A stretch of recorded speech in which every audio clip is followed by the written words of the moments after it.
We're officially in the bonus days of Steam Next Fest February 2025, as I still have many more parts to go with some of my favorite demos from the event and games you should definitely check out.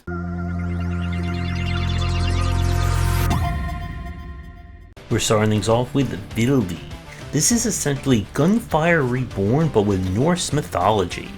Kind of Norse mythology, as you're going to be using guns and explosions. As with the other roguelike FPSs, you'll acquire different weapons, perks, be able to upgrade your weapons, and do your best to deal with the myriad of enemies. You'll get special abilities as well that kind of occupy the hotkeys at the bottom of the screen, and guns can be upgraded and have different functionalities, and those upgrades can also change those guns' behaviors. Now this one is still a bit on the rough side, and it's definitely lacking in terms of the gunplay and kind of the feedback that we've seen from other examples. But there's definitely some promise here for fans looking for another roguelike FPS to shoot and jump and upgrade to. We now switch over to a Mountain Boy. This is a 2D platform that's all about climbing mountains of various shapes and sizes. In this one, your main objective is to collect various green stars that are hidden in each level. Each green star will award you with more stamina, allowing you to climb higher and hold on longer as well. There's also items you can buy, and each level will introduce different obstacles and challenges for you to go for. Now, from playing the demo, it was only about I think 3 levels long. Not quite sure just what is the extent of the difficulty and kind of mountain climbing tech that will be in the main game, but this is a very enjoyable one. So this is going to be for the platforming fans who are looking for like a little light climbing to go with their jumping. We now go to Grand Shooter. This is a love letter to the arcade light gun cabinets of ye old. When your girlfriend gets kidnapped by terrorists, it's up to you to go on a one-woman rampage to try and get her back, and don't shoot any civilians along the way. You'll choose from different weapons, and you'll of course use your mouse cursor to be your targeting here. I don't know if we'll ever have light gun functionality, but if you've played any light gun style game, then this should be very familiar to you. Enemies will run and tumble on the screen, and you must shoot them before their kind of warning comes up. By going for headshots or shooting their guns, you'll build up a combo multiplier, which is going to be used if you want to get the illustrious 3-star ranking for each level. Now, the main thing here is that I didn't see anything that is different for this genre. If you grew up playing any of the light gun arcades of the 90s, early 2000s, then there's nothing here that is, I think, above and beyond. It kind of feels more like a love letter and throwback in that respect. So this is for the person who's longing for the days of those light gun arcade cabinets, where you're going to be shooting through lots and lots of enemies and taking down vehicles for some improbable reason. And now we go to Ghost Hand. This is a Metroidvania that has a kind of a look of like early PlayStation 1 Sega Saturn vibes, where you play a girl who's fleeing an evil government and seems to stumble upon the power to manifest different hands that she can use to defeat enemies, solve puzzles, and explore. Now the demo definitely shows off some very interesting effects with the background kind of the animations. There's going to be a heavy emphasis on exploration, as you'll need to find different upgrades and then try to remember where those keys and different items are. Combat's going to be about knocking around enemies, as well as being able to kind of parry or reflect bullets and projectiles back at them. But this one is kind of an interesting mix. It is a little bit janky in terms of movement, especially with the wall jump.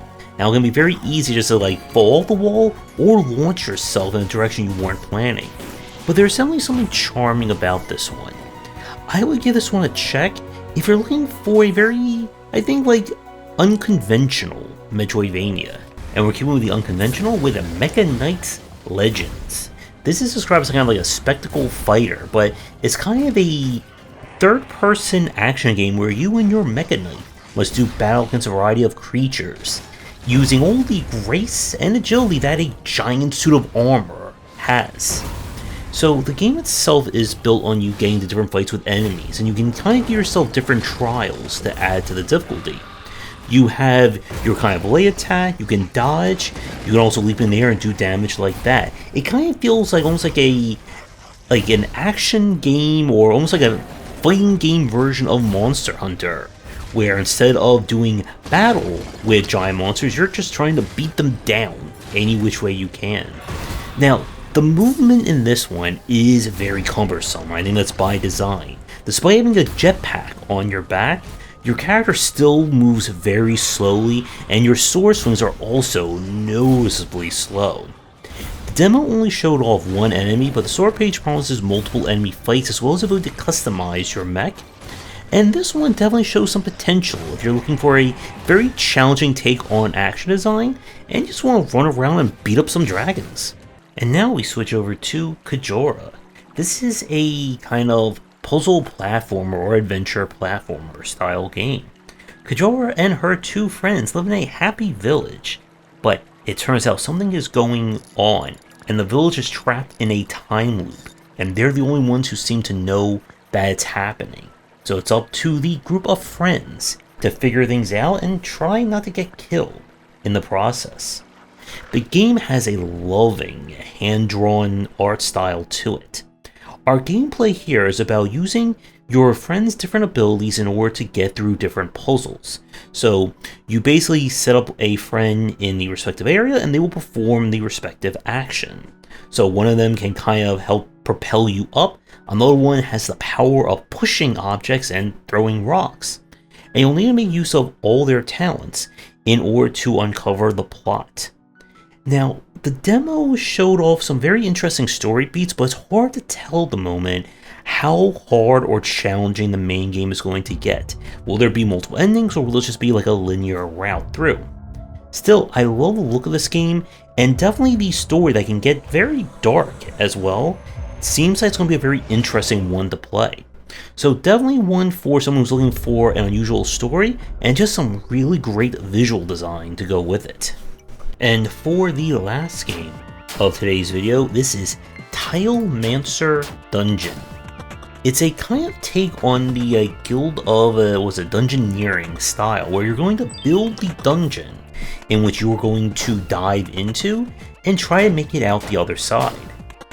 The loop here is that every time you open up a treasure chest, you'll be given a collection of cards. Each card represents different rooms that you can place down however order you see fit.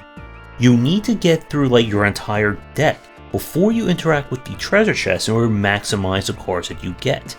So as you get further in, new cards will be introduced, as well as artifacts that give you bonus properties and passives. The challenge is that if you soft lock, it is run over, and that is if you run out of tiles to place down and there's no more treasure chests to get through.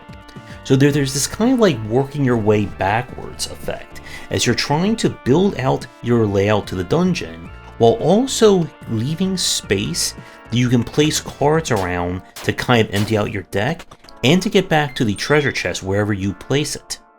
This one can definitely be on the challenging side, but once you learn it, kind of the fundamentals persist from run to run and room to room. There are additional characters you can unlock that have different story equipments and properties to them.